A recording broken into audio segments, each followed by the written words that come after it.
Okay, so the recording just started.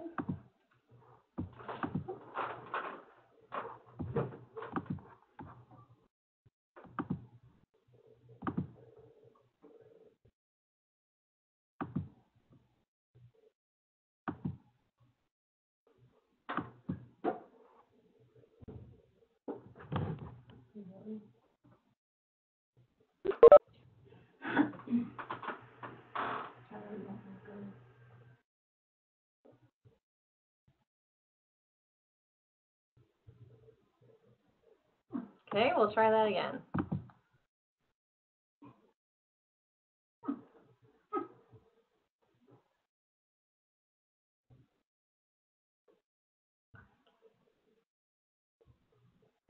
Okay, well, we're going to do it from this mode. That's fine. Okay, so welcome everybody to our October 2017 monthly webinar. We've got not a ton to cover today, but we just want to make sure everybody is up to date on what's going on and review some things that we have noticed over the last month. So for the audit, we kicked off our first on-site visit with SC Whitmore. So if you see Michelle Bishop, please make sure that you congratulate her and her school on a job well done. The state will not give us any feedback until the entire audit is done, but they did tell us that they would let us know if there was anything alarming that they saw. So I'm going to congratulate Michelle. They have not told us anything alarming. But we hear that the visit went really smoothly, and we're just glad that she was able to represent virtual schools to our State Department. So coming up, we have our child count report, which is tables 1 and 3. And so there's a couple things you need to know about child count that you're going to be responsible for on your end, and then Laura and I are going to be compiling a lot of that data and submitting on our end.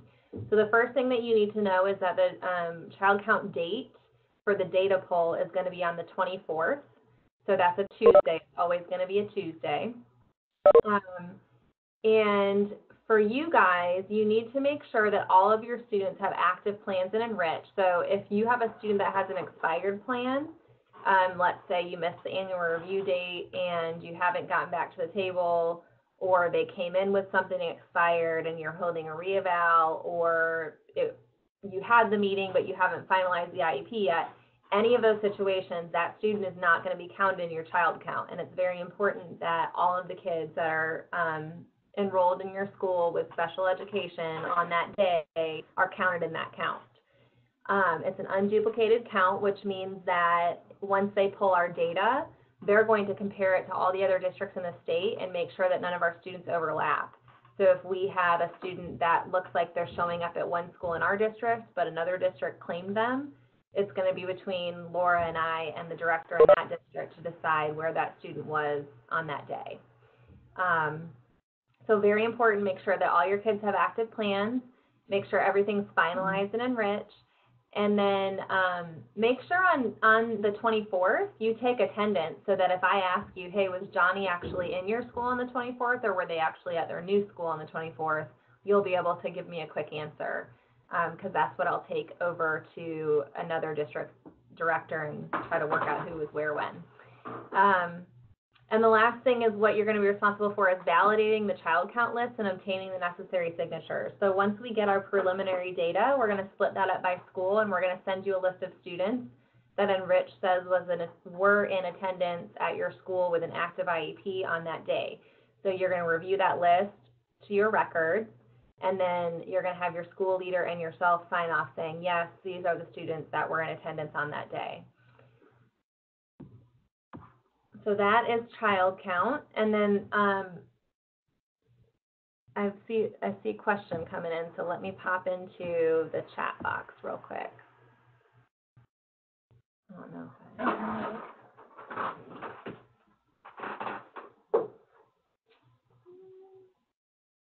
if it will let. Laura's going to check and see if she can get in the chat box. If not, when I'm done with the presentation, I'll go back to the questions and answer those at the end. But Robin, I did see your question come in. Make sure she shared it with everybody. And if you guys could also, when you're typing a question, make sure that it's sharing to everybody so everyone can see the questions as they come in. Okay, so duplicates. Duplicates in Enrich, it's not just you. We have noticed over the last probably 8 weeks that duplicates are more popular than they ever have been in our experience. So when you see a duplicate, you'll get into Enrich and you'll look for your new transfer student, and it will say this student is a duplicate, and basically it will lock their Enrich information until the duplicate's resolved. So you're not going to be able to start a transfer IEP, work on anything on that student until the duplicate's resolved. So we're going to let you know how to do that in an easy way. So duplicates happen in Enrich when a student is a duplicate in PowerSchool, and because everything in Enrich pulls directly from PowerSchool, if there's 2 of the student in PowerSchool, there's going to be 2 of the student in Enrich. So to resolve this, the very first step you need to take is to resolve the duplicate in PowerSchool. Something that we've run into this year that's also kind of new, it hasn't happened in the past, is that the PowerSchool coordinators are only looking in one place for the duplicate. And I have been told, I'm not a PowerSchool expert, but I have been told there are several places in PowerSchool to look for that duplicate. So I have provided you with a link to a cheat sheet that you can share with your PowerSchool coordinator that's going to tell them how to find those duplicates. So I'm going to show you that really quickly, and this is also on the PowerSchool support site. So this is what you can use with your PowerSchool coordinator to show them how to find the duplicate in PowerSchool. Once they're able to resolve that duplicate in PowerSchool, it's got little screenshots on here so they can see where everything is.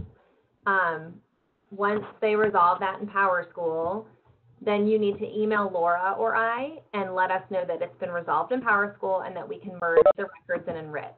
So once the records have been merged in Enrich, it will take the overnight sync between PowerSchool and Enrich in order for that child to show up as not a duplicate or fixed for you. So if I merged a record today, it would take overnight until Wednesday morning for you to be able to work on that student. If there are times that it is crucial that you get in that same day, there are steps we can take to do it same day, but that's kind of a 1 in every 100 situation.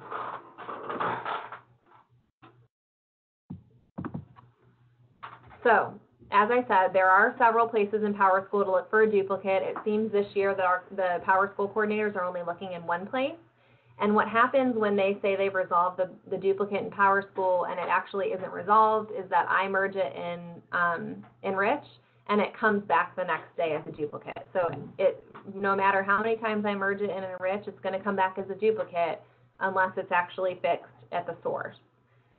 So please ensure that your PowerSchool coordinator uses that one-pager to help them locate the duplicates, and that will really help us a lot, and it will get you guys much more quick access to paperwork.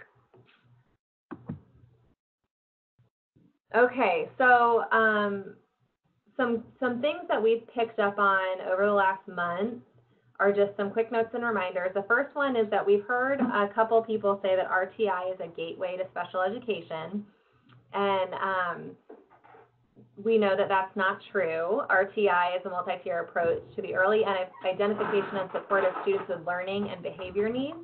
So RTI is a process, and it doesn't mean that every kid that goes through RTI is going to get to special education. RTI is also not a special education initiative. It's a general education initiative, which means that even though a lot of you guys probably are wearing multiple hats and doing RTI, it's a general education responsibility. So it's getting the kids that need support before they ever get to us, and it probably will reduce the amount of students that get to us because they're getting early intervention and getting the bases that they need before they get to us. So please just keep that in mind, that RTI is not a gateway to special education. It's a process, and it helps students that are struggling that may not have disabilities. The second thing is developmental delay. So developmental delay stands alone. There should not be a time that a student has a developmental delay disability and a speech disability as a secondary. That's because according to the eligibility guidelines, if a child meets the criteria for another disability, they should not have a developmental disability. They can't be identified as DD. Also, if they have a speech issue, that could be covered with the DD label. So again, developmental delay should stand alone. There should not be a secondary disability category with that. So if you have students where that's the case, where they're DD and speech as a secondary, a reevaluation is going to need to be held to make that adjustment, because speech is cumbersome under the DD label. Yeah. So reevaluation meetings would need to be scheduled to make that adjustment and fix that. And then on the same topic, just a reminder that developmental delay ends at age 10. So the child can have a developmental delay disability through age 9. So they either need to be exited from special education or have a new disability category before their 10th birthday. So I would, if you have kids with developmental delay as a disability category, I would be looking at their birthdays and making sure that you're scheduling meetings plenty of time so that you can get new information and either get into a new disability category or exit from special education. And there's the report in Enrich that's been created for you so you can know which kids in your building are going to be turning 10. Perfect. The last reminder that I have is oral administration. In going through our IEPs for our audit, we noticed that oral administration is being used way more than it should be. So I just want to remind you, I am opening the guidance. I sent guidance out last year. It's also on our bookshelf for how to decide if a child needs oral administration. I know that we inherit a lot of IEPs with oral administration, but I would strongly consider that you reevaluate this at an IEP team meeting because the state is looking at the number of kids that are getting that accommodation, and there are a lot of kids that are getting it that probably don't need it. So there's eligibility criteria in here. There's different, at the very bottom, there's a checklist, and I would strongly suggest you bring this to an IEP meeting, because if you know you're going to have a parent that's going to fight you on it, you can say, look, here's our checklist, here's what the state says we need to do, and you can do it that way, and that will help back you up. But that's at the end of this. So please consider this when you're looking at an IEP and a child with oral administration, because we want to see that kids that have that truly need it. And again, this is on our bookshelf, and the link is also in our PowerPoint.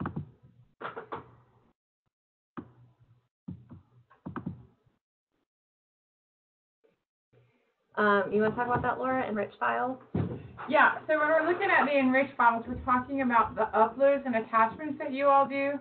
One of the things we've learned from the audit is I'm having to submit the stuff through Enrich for the audit. It's been very challenging in terms of knowing which document that's been uploaded and attached goes with which meeting. So it's taken a lot of looking back and forth. So when you do your attachments, you need to label it just like we have out here, the student name, the item name, and the meeting date. That way it's easier to reference in terms of going back and having to upload or knowing which document goes with which. A lot of people are putting like signature page or signature pages or notice of meeting, but not identifying which meeting, which date that attaches to as an actual saved document. So it's made it very challenging to get the correct information uploaded. So from this point on, if you could be more diligent about how you label it, that would help out a whole lot. Yeah.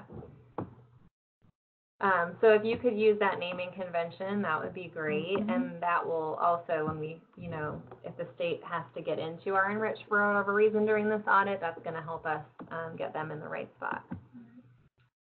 Okay, so PowerSchool, what are you responsible for? Because there are things in PowerSchool that you are responsible for. One of them is being sure that your students are coded with the correct EFA code. If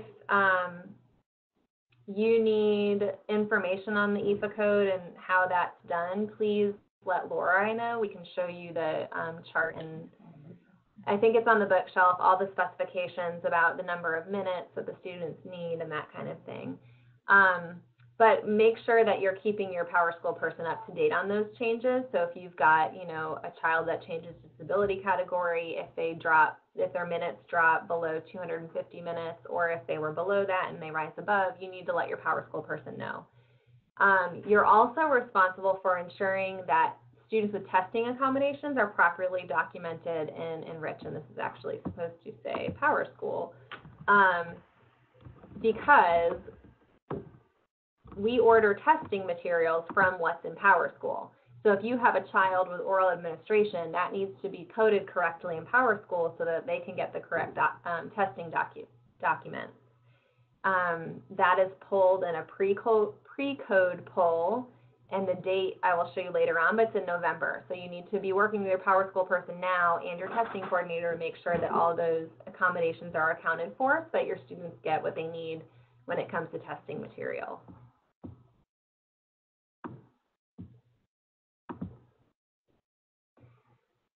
So the pre-code information for PowerSchool for assessments. Like I said, the assessment accommodations must be in PowerSchool. That includes regular assessments and SC Alt assessments, and they need to, if you have students that are SC Alt, they need to be coded like that in PowerSchool.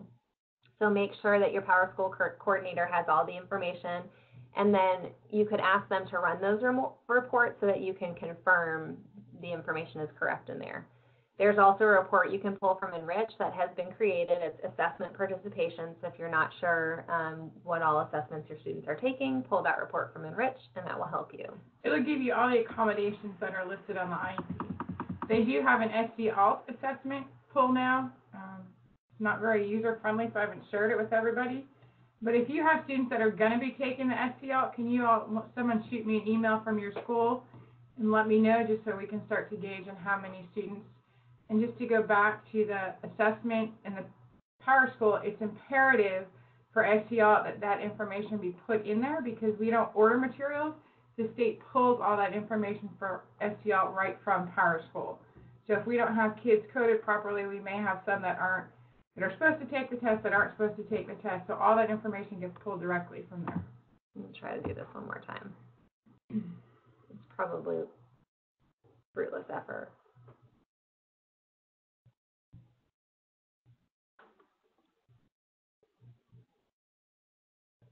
Nope. Okay, well, I tried.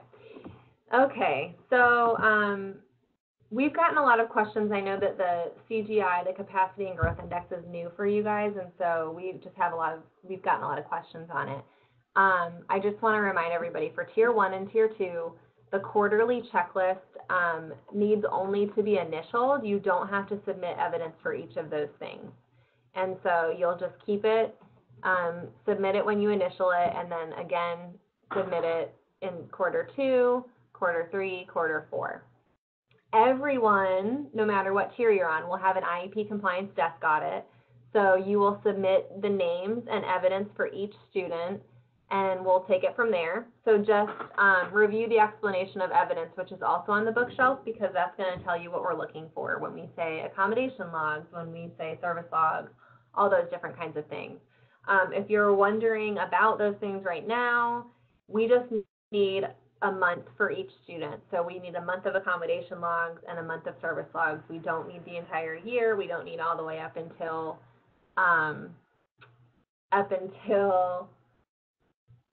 the day that we pull the audit. And Michelle, I saw your question about the state auditing your IEPs.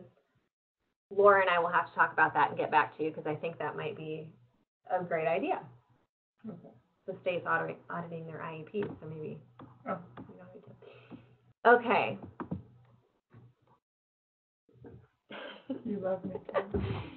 So CGI number 6 is due October 27th for Tier 2 and Tier 3 schools, and February 2nd for Tier 1 schools. We're looking for IEP compliance, accommodations and modifications, progress monitoring. So we want to see that if you said you're going to do probes, we want to see the probes, and then we want to see the progress reports, that you're actually reporting progress in a timely manner. We want to see timelines and attachments and finalization. So we're going to look and see, you know, the date you held the IEP, the date you finalized, are all the attachments there. We want to see that they were notified of their procedural safeguards, and then the curriculum. So a lot of people, I know I've gotten a lot of questions about what should be submitted for each of these things.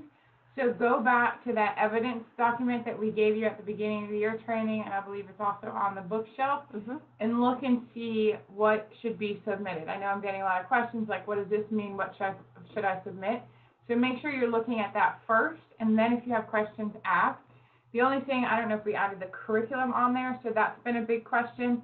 So what we want to know is, what are you using to teach your students with disabilities? What program are you using? Are you using reading A to Z, Voyager Math, LLI kits? What are you using? We're not saying you have to go out and buy a curriculum.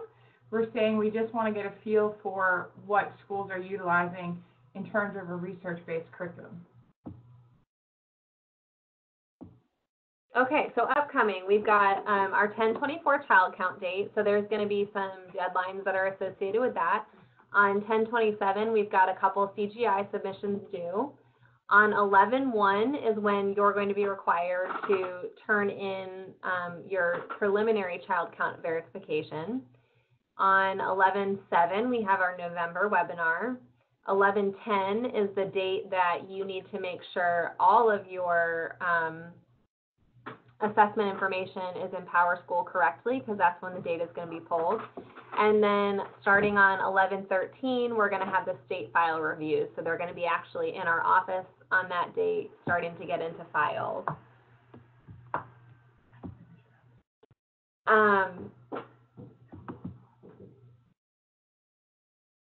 And then Laura and I will be at the NACSA conference, so we will be out of the office next week, Monday through Thursday. I will be actually Monday through Friday because I have an advisory council meeting on Friday.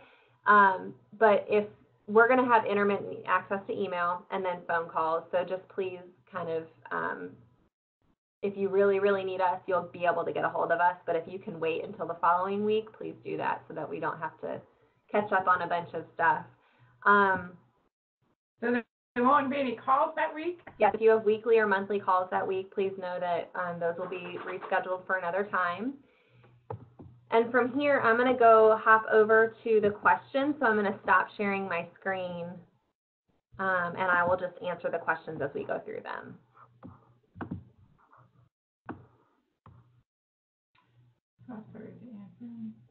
All right, so I think the first one is Robin. If they have an active plan, but we have a draft open for an upcoming meeting, is that okay? Yeah. That's fine as long as the plan is still current. So if let's say on 10/24, you are planning for an IEP meeting on 11/1, and the IEP is still current, that's fine that you have a draft open.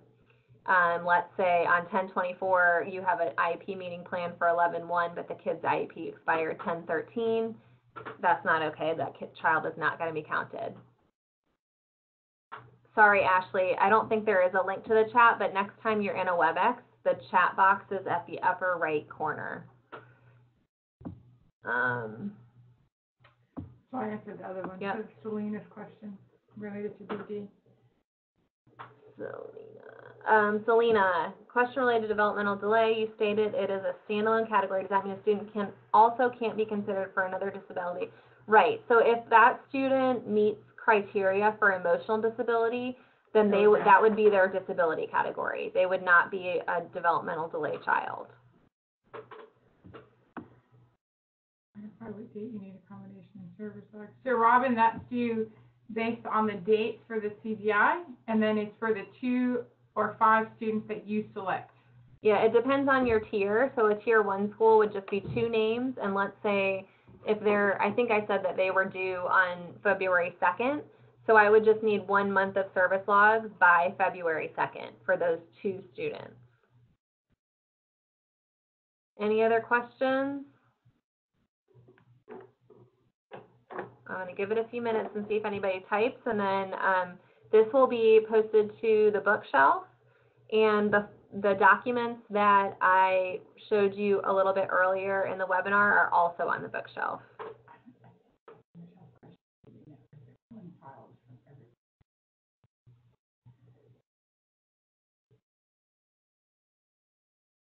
So the logs during the quarterly submission, you're just acknowledging that you have them. You're not actually turning them in. The item for November 10th was the data pre-code pull in PowerSchool. So by November 10th, make sure that you have your students' accommodations in Power School because it's going to be pulled that day for testing materials. And Michelle, to answer your question about the state and the file review, so we have files being reviewed across the district from pretty much all of the schools. So we are going to ask that you still submit names for us to review, other than the ones you gave for the state audit. Sorry, I know you wanted a better answer. I do love you, Michelle. But everybody's files are going to, you know, there's files from everywhere being pulled. Yeah. We got to have job security here, girl. Anybody else?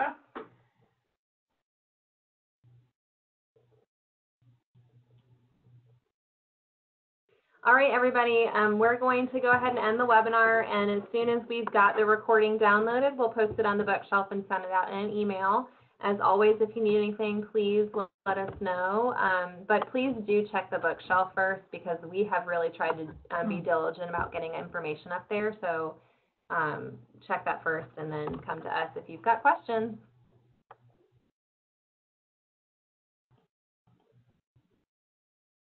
Sarah, the item for 1110 is the data pre-code in Power School, so you need to make sure that all of your testing accommodations are in Power School by November 10th, because that's when the data is going to be pulled.